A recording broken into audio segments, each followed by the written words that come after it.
তো শুধু এখানকার লোকের কথা বলছি না, সারাটা দুনিয়াতে যেখানে যেখানে মুসলমান আছে, যেদিন দেখতে পাবা যে মসজিদকে নির্মাণ কল্পে সাজানোর বিষয়ে দৌড় শুরু করেছে, প্রতিযোগিতা শুরু করে দিয়েছে মানুষেরা, তাহলে জানতে হবে আর দুনিয়া বেশি দিন লাস্টিং করবে না। এক। 2 নম্বর কথা, কখন কিয়ামত কাছে আসবে, ঈমান আস্তে আস্তে কমবে, তো কথাটাকে হেফাজত করতে শিখুন। আল্লাহ রাব্বুল আলামিন কোরআন মাজিদে একাধিক জায়গাতে বলেছেন, একগুলো জিনিস ছিল না আমি তৈরি করেছি। যেমন কি পাহাড় ছিল না, আসমান ছিল না, জমিন ছিল না, এগুলো ছিল না, আল্লাহ তাআলা এগুলোকে তৈরি করেছেন। কোরআন থেকে প্রমাণ।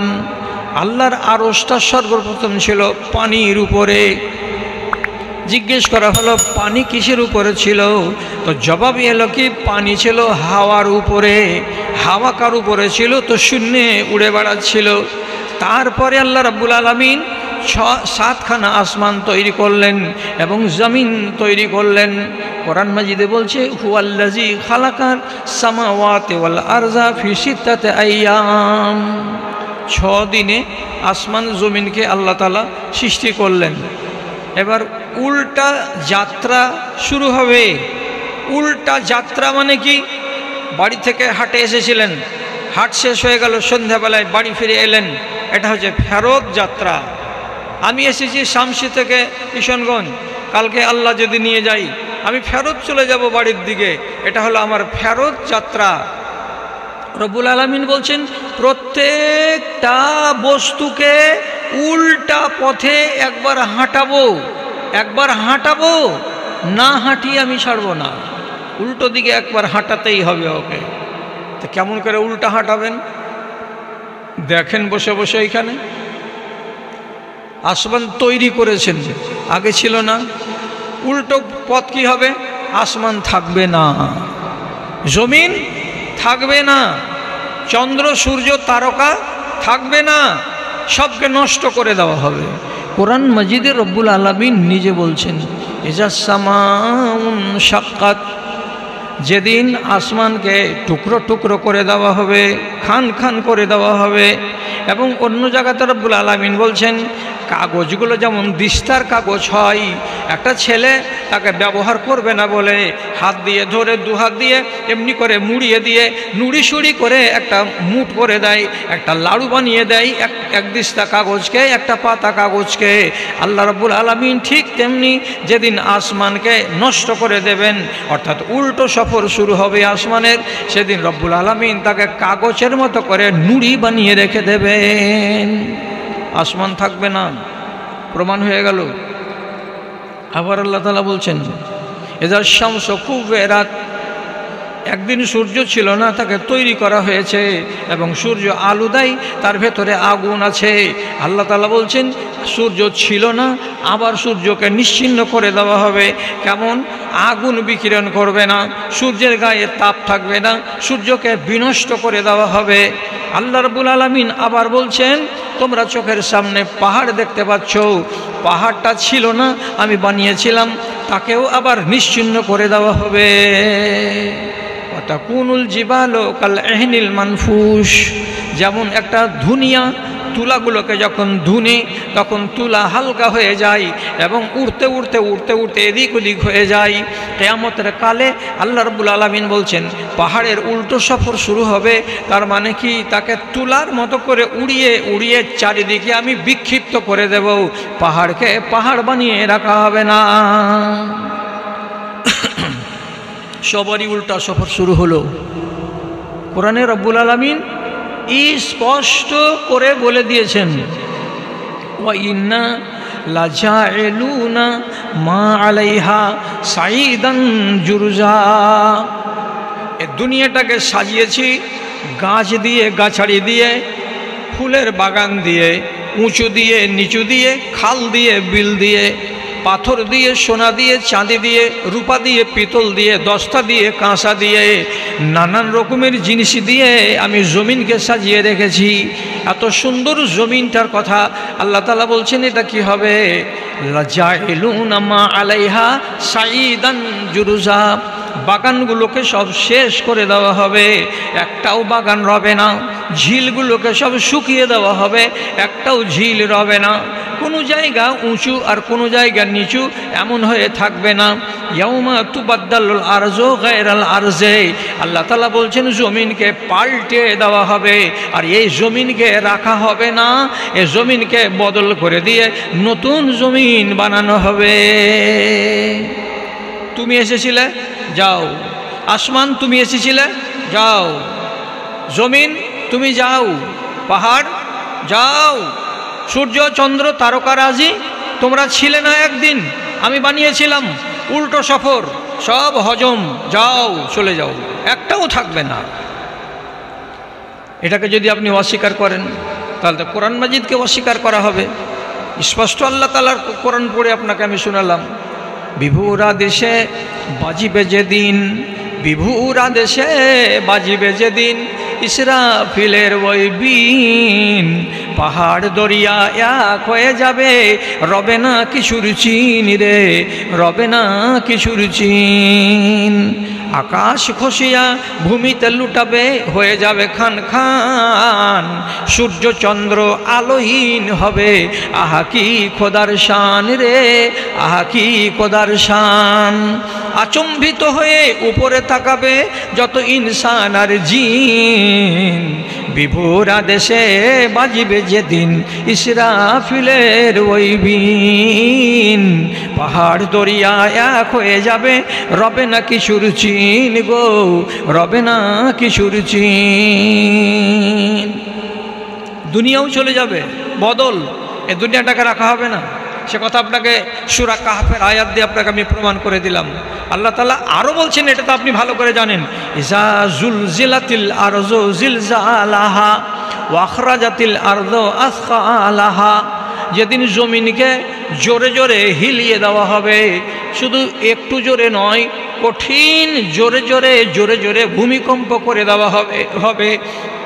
আর বেশি জোরে ভূমিকম্প হওয়ার কারণে তল দিকে যত সোনা আছে, চাঁদি আছে, রূপা আছে, পিতল আছে, দস্তা আছে, কাঁসা আছে, তাম্বা আছে, সমস্ত জিনিসগুলো বাইরের দিকে বেরিয়ে চলে আসবে, একটাও জিনিস মাটির তলাতে থাকবে না। সব এপার আর উপার, তল ওপর, সবকে রব্বুল আলামিন উলট পালট করে দেবে। মনোরম এই দুনিয়াটা হাই, মনোরম এই দুনিয়াটা হাই তছনছ হয়ে যাবে, কেননা ধরাই যুগ যুগ ধরে শুধু সাইক্লোন বয়ে যাবে, শুধু সাইক্লোন বয়ে যাবে। এমনিভাবে কেটে যাবে হয় জানি না কতদিন, বিভুরা দেশে বাজবে যেদিন, ইসরাফিলের ওই বিন। সবই যখন উল্টা পথে হাঁটা দিল, তো আপনার কাছে এই যে বসে আছেন আপনারা, আমরা সবাই দুটো জিনিসই নিয়ে বসে আছি, মাথাতে রাখিয়েন। কাল সকালবেলায় চায়ের দোকানে বসে এই লোকটির ভেতরে যদি দুটা লোকও বলে দেন, দুটা লোক যদি খালি ইনসাফ করে কালকে বলে দেন দোকানে যে যা 12টা রাত্রির পরে শুনেছি কথাটিকে মাথাতে রাখার মতো, তাহলে আমার হক আদায় হয়ে গেল, আর আপনি নিজের হক আদায় করে দিলেন। কি? আপনি দুটো জিনিসই নিয়ে এখানে বসে আছেন আমরা সবাই, একটা হলো দেহ, আর দেহর ভেতরে আরেকটা জিনিস লুকিয়ে আছে, সেটার নাম হলো আত্মা, যাকে বলা হয় রূহ। দুটো জিনিস। রূহ যদি আলাদা হয়ে যায় তাহলে আত্মার কোনো, দেহের কোনো দাম নেই। দেহ যদি একাই থাকে আর বলে তুই না থাকলে কি হবে, দেহের কোনো দাম থাকবে না। রূহ যদি আলাদা হয়ে যায় তাহলে রূহ আলাদা হয়ে গেলে ওর কোনো ভ্যালু তখন নয়, ও আলাদা, এ আলাদা। আল্লাহ তাআলা দুইজনকে এক জায়গাতে করেছেন। কেমন করে করেছেন? রূহ আছে কোথায়? 7 আসমানের উপরে একটি জায়গা আছে, সেই জায়গাতে রব্বুল আলামিন সমস্ত রূহগুলোকে জমা করে রেখেছেন, জমা করে রেখেছেন। হাদিস কি বলছেন?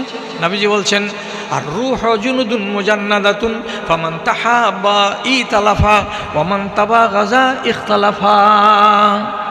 রূহের জগতে কোটি কোটি কোটি কোটি মিলিয়ন মিলিয়ন রূহ এক জায়গাতে জমা হয়ে আছে।